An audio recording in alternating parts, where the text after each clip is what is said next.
Ladies and gentlemen, that was Rachel Toss last night in Colorado, watching the Avalanche win the Cup in Tampa. Rachel joins us. She's the Avalanche's in-game reporter.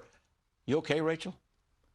Look, I'm okay. I have had 5 cough drops already this morning because my throat's a little sore from screaming so much last night. But I had the opportunity to sleep in today, woke up, and it wasn't a dream, which is a great feeling indeed. So tell us, of course, Colorado lost Game 5 at home. They go to Tampa. You're in the arena with all the fans watching Game 6, and Colorado is down 1-0. What's going on there? And take us through from that point to the end when the group celebrated the championship.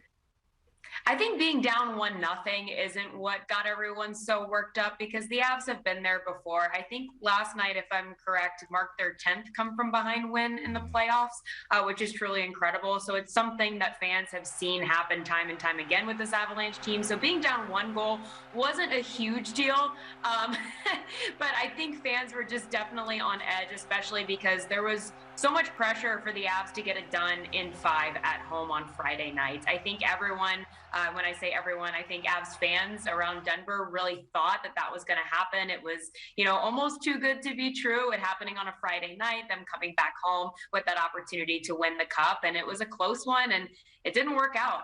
So I think Avs fans were a little frustrated. The fan base is very passionate. They wanted the Cup. They wanted to see it happen in front of them. But fortunately, we were able to host that watch party at Ball Arena last night, open up the 300 level. It was a sellout. Seats were packed.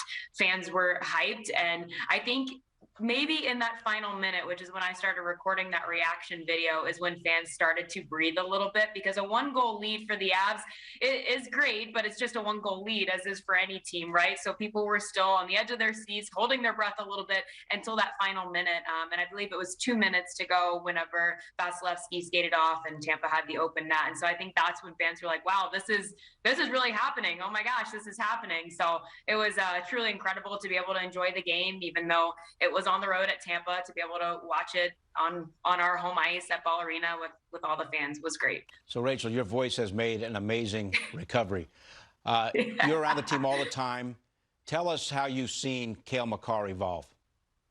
Yeah, Cale Makar, so this is just his 3rd season in the league, right? And I've been around the team since that 2019 season. So he and I have both been around this team for about the same time. So I've kind of watched him grow into this role, into this leadership role, which has been wonderful. And Cale Makar, again, 23 years young. That's how old he is. And he's already done so much. He's already won the Hobey Baker Award, the Calder Trophy, the Norris Trophy, and as of last night, of course, the Conn Smythe, and now the Stanley Cup. So 29 points from a defenseman in the playoffs is truly unheard of and quite incredible, which is why he won last night. And honestly, I could probably write a book on the franchise records that this defenseman has broken in only his 3 seasons in the NHL. But the way that Cale Makar carries himself on the ice, off the ice, is truly admirable. I think everyone heard it. I believe it was Game 2. ESPN post-game reporter asked him if he'd be celebrating that shutout victory over Tampa in Game 2 of the final, and he flat out said no, because that's the type of attitude Cale Makar has. It's not done until it's done, until they win the Stanley Cup, and he's truly a competitor. And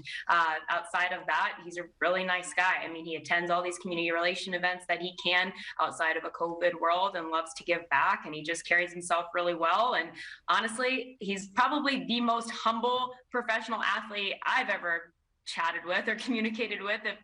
And it's really difficult to get him to talk about himself. I mean, every time I'd get him for a first star interview on the ice, it was right after he broke some franchise record.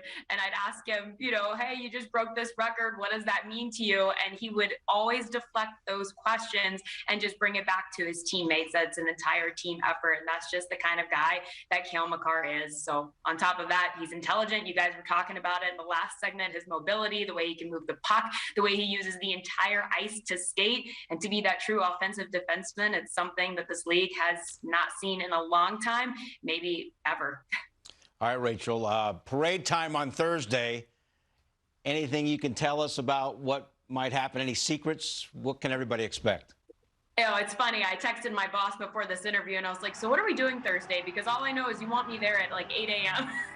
And he said, that's all we have planned for now. There's so many moving parts. So, the organization working really tough to get everything together in time for this to be an amazing parade on Thursday, because it's something that this organization deserves. 21 years is a really long time between titles, and Denver was already on the rise of becoming a hockey town. And I think this win just kind of catapults that in a way that we were hoping it would. We've seen the youth numbers on the youth side for hockey participation rise so much in the last few years, and I think those numbers are just going to absolutely skyrocket with the win of the Stanley Cup in Denver. And this is such a big sports town, and the Avs are able to bring a third cup back to the city of Denver, and Denver hasn't won a title since the Broncos did it with Peyton Manning in 2016. So it's a long time coming for this city. It's a great city. I personally love living here, and I can't wait to celebrate with everyone who lives in Denver and outside of Denver, for that matter, all over Colorado on Thursday for our parade.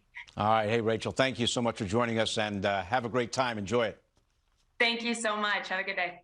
All right. When we come back, odds out already for next year's Cup favorites, and you're not going to believe, I don't think, where Toronto is slotted right now. We'll wrap things up on NHL Tonight right after this.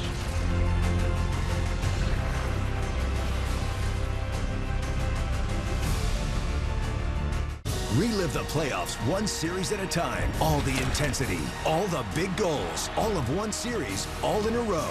Welcome to the